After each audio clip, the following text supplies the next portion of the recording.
After 9/11 and the birth of Homeland Security, fusion centers were set up to monitor U.S. citizens, and the U.S. Department of Justice legalized non-consensual experiments on the public.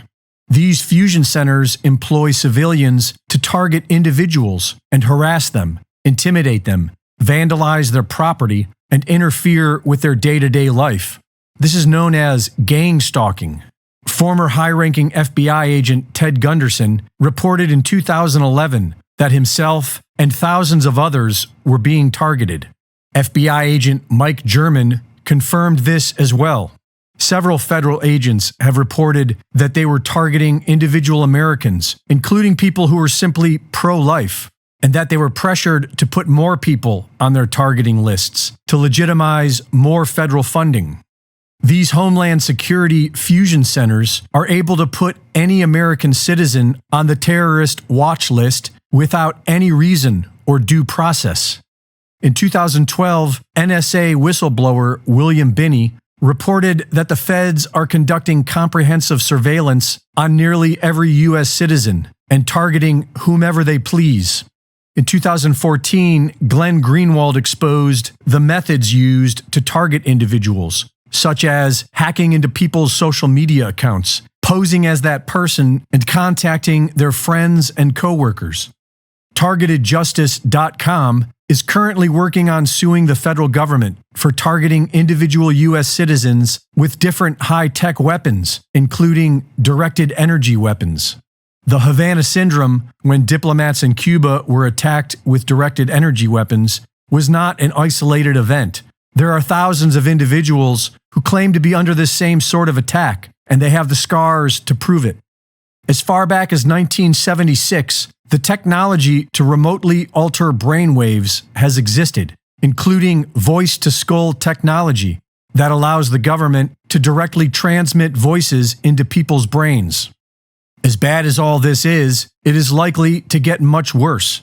In 2017, Dr. James Giordano gave a lecture on the latest government technologies to target individuals, such as neuroweapons to control brain function and modify memories. I'm looking to target key individuals who may then be influential to relative aspects of their representative groups. I can affect individuals' brain functions in a variety of different ways, both positively and negatively, by engaging or disengaging nodes and networks of the brain that therefore affect their cognitions, emotions, and ultimately their behaviors. Something my colleague Jamie Canton likes to play with an awful lot is the idea of specialized neural operations. And here, once again, we're talking about the use of either drugs and/or devices to modify the integrity of brain function that we realize can also modify individuals' perception of time and space. We talked earlier about how these may be used in interrogation scenarios, and this too may be used against key individuals to be able to modify their perception of time, their perception of what occurred and what did not, memory modification, etc. Nanoparticulates that can give an individual a stroke. So what we're able to do here is infiltrate the brain space with nanoparticulate matter that aggregates in situ, on site in the brain, and does one of two things: either penetrates from the vascular space, gets in through the bloodstream, gets in through the nose, through the mucosa, or infiltrates the vascular space and clogs it. What is the result? What's called a nanoparticulate stroke, or a hemorrhagic diathesis, fancy word, for it's a predisposition to individuals having brain bleeds. He explains how they can make people sick with an undetectable illness to make them go crazy. What I'm doing is I'm using a dispersion methodology to be able to infect sentinel cases with a highly morbid condition. These individuals complain. Again, this is a central nervous system condition. So they're complaining of whatever the bug may do. It'll produce some cascade of neurological and neuropsychiatric signs and symptoms. What I've now done is I've got every individual who is diagnostically hypochondriacal, and I've got every individual who's the worried well flooding the public health system, banging on the door. The CDC comes back and says, nonsense, that's not real. I come back and say, that's fake news. He says they can already control insects and use them to deliver bioweapons. I infiltrate that bug's nervous system and I control the way it moves. By controlling the way it moves, I control the way it goes. I control its wings pattern. I control where it hovers, where it flies, where it articulates.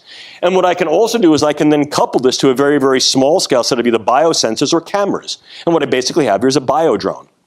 I can go one step further and I can also impregnate that individual organism, with a very small-scale weaponizable delivery mode. In other words, if I'm using a very, very small-scale bioweapon, such as a very potent organotoxin, or the delivery of a very small level of microbes that we know can either replicate and infect, or is genetically modified to have a very, very high morbidity effect, I can then utilize this not only as a reconnaissance drone, but also as an infiltrative weaponizable drone that can then deliver some payload. Reporting for InfoWars, this is Greg Reese.